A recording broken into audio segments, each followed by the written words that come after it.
Olá, pessoal, tudo bom? Estamos nós aqui para mais uma aula nossa, mais um momento de troca de conhecimento. Essa é a nossa 16ª aula. Puxa, chegando a finalmente, né? Foi muita coisa que a gente viu nesse período, não foi? Muita coisa mesmo. Foi rápido, eu sei que vocês até acharam assim que estava muito sobrecarregado, mas não é. A gente precisa passar muito conteúdo, a gente precisa abastecer vocês com a maior quantidade de conteúdo possível para poder vocês se saírem muito bem, tá bom? Então é o seguinte, vamos começar a nossa aula, nossa 16ª aula, e eu tenho uma matéria bem legal para discutir com vocês. Agora que vai chegando mais ao finalmente, a gente vai discutir uma coisinha muito interessante que chama-se avaliação e controle de planejamento. Olha, o que a gente vai ver nessa aula? A gente vai discutir sobre o conceito, fundamento de controle, processo de controle, estabelecimento dos padrões de desempenho, a medição de desempenho organizacional, comparação do desempenho com os padrões estabelecidos e os indicadores de desempenho. Mas a gente precisa entender, logo de início, para a gente ter noção do que a gente está discutindo, algumas considerações sobre o que é controle. Primeiro, lembra do PODC? Planejar, organizar, dirigir, controlar, que são funções administrativas? Pois é. Nós chegamos à última função, que é a de controle. Ela não é a última por ser pior, por ser menos importante. Não. Todas as funções têm sua importância e elas são necessárias demais, principalmente para fazer o que a gente está discutindo, que é o planejamento estratégico. Então, nessa última etapa do processo, que é justamente o planejamento estratégico, é justamente avaliação e controle. Justamente, para ele poder ser efetivo, ele deve ser implementado, certo? E durante essa fase, não tem como deixar de pensar nesse acompanhamento e monitoramento. Imagina, você fez uma previsão de uma viagem. E você entendeu que você precisa sair às 8 horas da manhã de casa, com o carro já todo completinho, abastecido, já revisado, com tudo. E você vai viajar. E você previu sair de casa às 8 horas da manhã, porque meio-dia você pretende almoçar em tal lugar, porque quando for às 18 horas você já quer chegar no seu destino. Imagina se por algum motivo não previsto você saiu não mais 8, 8h30, 9 horas. Alguma coisa vai te atrapalhar no meio do caminho. Você vai ter que correr mais, arriscar um acidente, arriscar uma multa, ou vai almoçar mais rápido, ou não vai almoçar, entendeu? Então, é aí. O planejamento é imprescindível, mas o controle é necessário demais. Então, o controle é a fase fundamental do planejamento. Sem controle, não há fundamento de se constituir o quê? O planejamento. E sem o planejamento, não há fundamento para ter controle. Se eu não planejei, o que é que eu controlo? Então, vamos fazer o seguinte, nós todos aqui, ó, a nossa turma todinha decidiu sair agora. Terminou a aula, a gente vai sair. Para onde? Não sei. Planejou? Não. Se não tem planejamento, não tem que ter controle. Agora, se você volta para aquela viagem, aí sim, o controle vai ter que existir. Portanto, um dos conceitos que a gente tem, são vários conceitos, é justamente que é a função essencial no processo de planejamento. Ele é responsável por acompanhar, avaliar o desempenho em relação aos objetivos que foram estabelecidos lá atrás do planejamento estratégico. Entendeu? Então, ele envolve a medição, a comparação, em relação ao quê? Aos padrões que foram estabelecidos. E ele gera informação para que os gestores tomem decisões em relação a isso. Bom, então o controle e o planejamento estão totalmente ligados, não tem como você desligar um do outro, eles precisam estar ligados. O objetivo principal do controle é justamente o quê? Dar retorno, dar esse feedback para a gestão, para poder garantir que as etapas todas que foram planejadas, que foram pré-definidas, realmente aconteçam do jeito que tem que acontecer. Por esse motivo que o controle é imprescindível. E muita gente não gosta disso. Sabe por quê? Porque o controle te mostra quando você está começando a sair do eixo que você precisa. Então, no processo de controle, a gente tem o seguinte. Primeiro, a criação de padrões, da direita para a esquerda. Criação de padrões de desempenho. Dali você mede o desempenho real, o que está acontecendo. E você avalia esse desempenho. Esse desempenho está cumprindo com o que foi determinado, ele dá o feedback, quer dizer, ele retorna para poder medir o desempenho.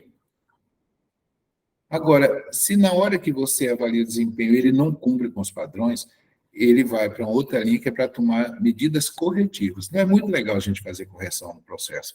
O ideal é que a gente faça a prevenção no processo. Por esse motivo que a gente tem que ter muito controle, muita avaliação e muito monitoramento para poder a gente fazer preventivas e não corretivas. Quando a gente tem um processo que ele sofre muitas situações corretivas, ele desalinha, ele vai mostrar que houve um planejamento muito falho, tá bom? Então, quando tem essas medidas corretivas, ele dá o feedback, ele retorna, tanto para criar padrões, como ele também leva para a questão da medição de desempenho que aconteceu. Então, vamos lá. A primeira etapa do controle é justamente o estabelecimento do padrão de desempenho. Aqui, os objetivos e as metas já foram formulados, tá? Se já foram formuladas no planejamento, agora vai ser direcionado para a definição de padrões de controle. Se eu já tenho objetivo, tenho metas, agora eu vou definir qual é o controle que eu devo ter sobre isso. O padrão é compreendido em um nível de realização ou de desempenho, que determina se a ação está ou não, se está adequada ou não adequada para o alcance do padrão. Você determinou o padrão. E você vai alinhando para ver se as coisas estão ou não seguindo de acordo com a tua previsão. Um padrão de controle que nós temos é justamente, principalmente voltado para a indústria. Você tem o padrão de quantidade, que trabalha sobre volume, volume, estoque, horas trabalhadas, vendas, é quantidade. Qualidade do produto, do processo, do próprio, a especificação do produto e controle de qualidade da matéria-prima. Isso é qualidade. E o padrão de tempo?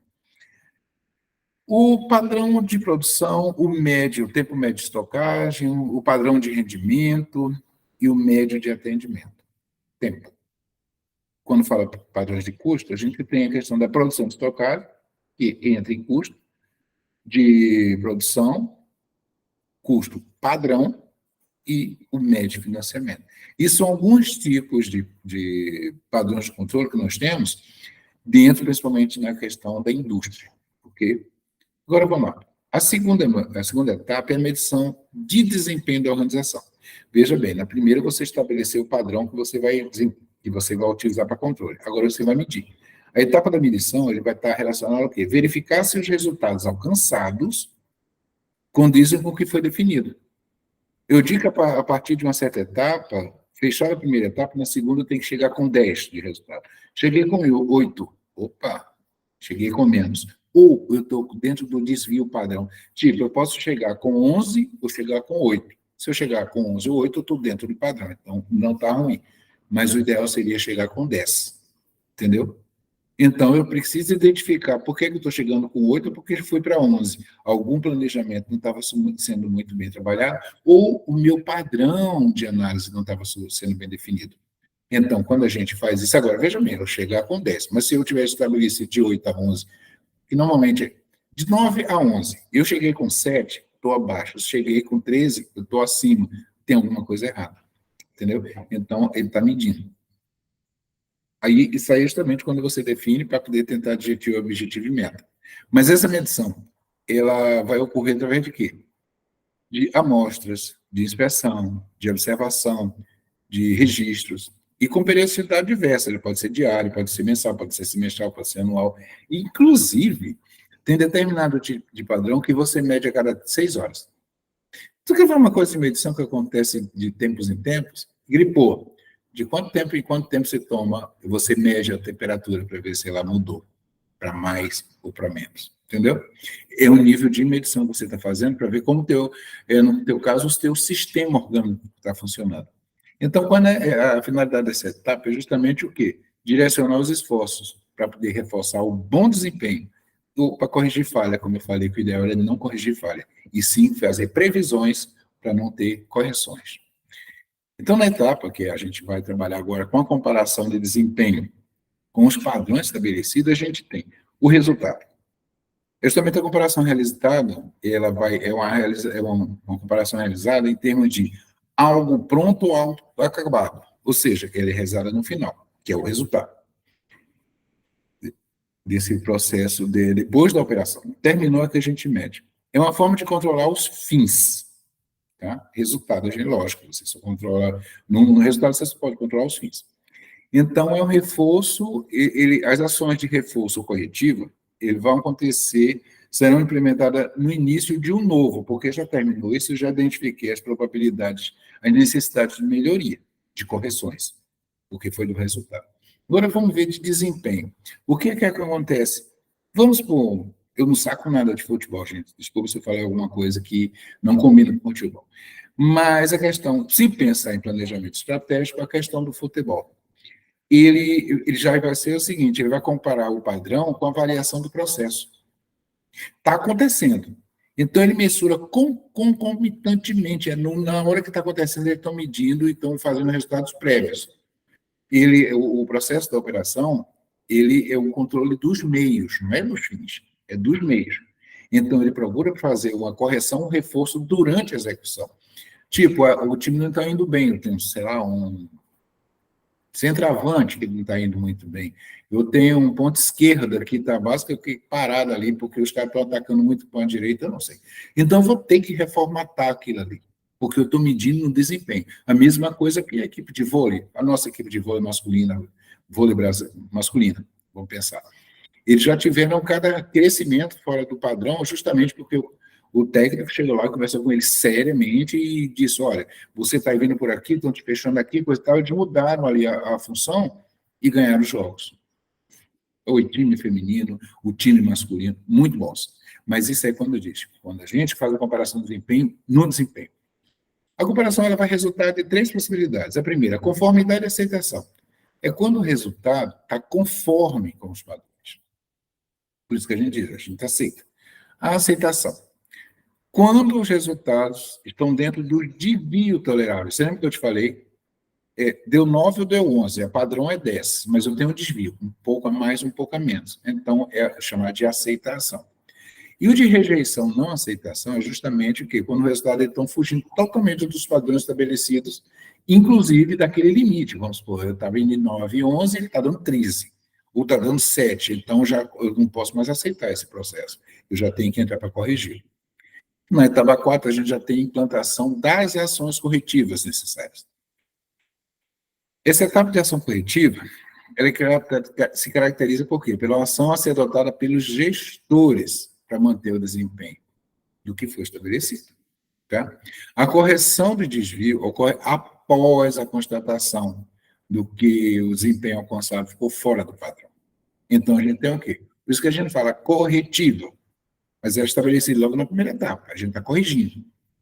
A finalidade das ações corretivas é corrigir falhas ou erros e prevenir que eles se repitam. Veja bem, a corretiva, a intenção dela é prevenir que ele volte a acontecer, o que chamamos de reocorrência. Então, ela serve, ela corrige agora e previne no futuro. E tem a ação preventiva que ela entra antes que aconteça. Vamos voltar para a sua viagem? Você quer fazer a sua viagem, mas o que é que você tem que fazer antes de sair de casa? Primeira coisa, você tem que fazer toda a avaliação do seu carro, freio, suspensão, óleos, tudo, para ver se ele está ok, para depois você sair dirigindo. Justamente você está prevenindo para não ter que corrigir. Como se diz o ditado, é melhor prevenir do que remediar.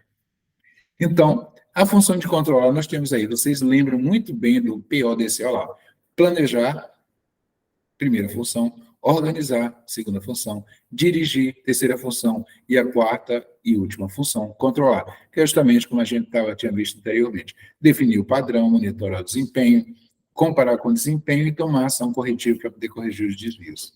Entendeu? Então, o que a gente tem em termos de indicadores de desempenho?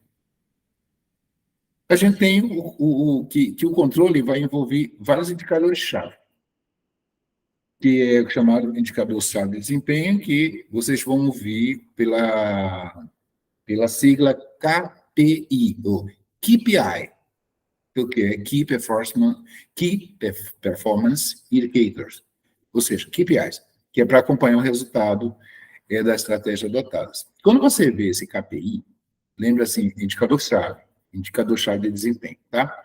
Então, os indicadores são medidas quantitativas, também podem ser qualitativas, que eles vão buscar informação mais interessante que tem do objeto, no caso da produção, do serviço que a gente está desempenhando, e esse desempenho de uma organização é a capacidade dela alcançar os objetivos estratégicos que foram definidos lá no planejamento.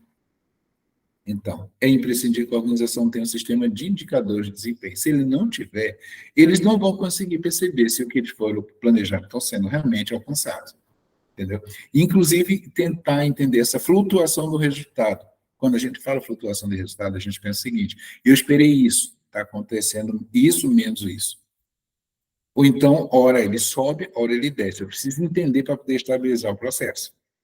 Então, quando a gente pede, em termos de indicadores, em termos do que ele está medindo, o que mede o indicador de desempenho de produtividade? Ele vai mensurar a produção versus o tempo, buscando otimizar o tempo e custo. Produtividade é maior produção no tempo menor. A qualidade, ele mensura os pontos de melhoria, levanta índice e erro de erros e acertos. Quanto menor erro, quanto maior acerto no menor tempo, maior qualidade. O desempenho de capacidade, ele mensura o quê? A quantidade de entregas, quantidade produzidas, capacidade produtiva e capacidade de resposta. Ou seja, quando ele pensa nisso, é o seguinte: eu tenho resposta para quanto do que é demandado, em quanto tempo eu entrego isso aqui, inclusive com a qualidade. Olha, a capacidade de qualidade que está acima. Eu tenho que entregar a quantidade que foi prevista na qualidade que foi estabelecida, com a produção correta. Quando eu penso na questão da produtividade, da lucratividade, eu penso o seguinte: a saúde financeira da organização. Ela mensura faturamento, lucro operacional, margem de contribuição, retorno sobre investimento. Como está meu capital? E você, enquanto gestor público, você vai trabalhar muito, não é na lucratividade, a administração pública não pensa em lucratividade, né? Ela é do primeiro setor. Mas ele pensa o seguinte: qual é o menor custo, qual é o custo que eu estou tendo com maior resultado? Isso, para ti, além de lucratividade, é produtividade, tá? E a questão do turnover, que é uma coisa muito cara para a administração privada, é essa rotação de pessoal. Imagina, você põe o pessoal para trabalhar com a tua empresa, a pessoa, você treina ela durante anos, ela está muito bem treinada, quando menos espera, ela vai embora, monta uma empresa para ela, vai embora para outra empresa, porque por um motivo ela casou, foi embora, você não pagou bem. Você vai ter que trocar essa coisa, lógico, você vai ter que fazer o turnover, essa correção, né? Você vai ter que botar uma outra pessoa ali. Vai começar tudo de novo. Ou seja, quanto mais você treina, mais você perde, mais você tem perda, inclusive, de capital. Ok? Então, por fim, que a gente temos, que a gente precisa observar, é que esses indicadores de desempenho eles vão ser assim essenciais para acompanhar o resultado do planejamento, inclusive identificar as áreas que precisam de melhorias. Então, o controle e a avaliação do planejamento, eles são o zero da questão para poder implementar planos definidos, ok? Então, é o seguinte, nós colocamos, inclusive, na rota, vocês têm materiais que é feito assim de comparações. Lembra daquela Universidade Estadual da Prosperidade? Aquilo foi criado ficticiamente, mas tu acredita que está dando resultado? A gente está aplicando todas essas nossas discussões desde a aula 11 lá para a universidade. Faz o seguinte, faz uma visita lá na rota, dá uma lida no material e vê como é que se aplica toda essa parte, tá bom? E por aqui a gente já diz o seguinte: vamos ficando dessa vez e aguardo você na próxima aula. E até a próxima.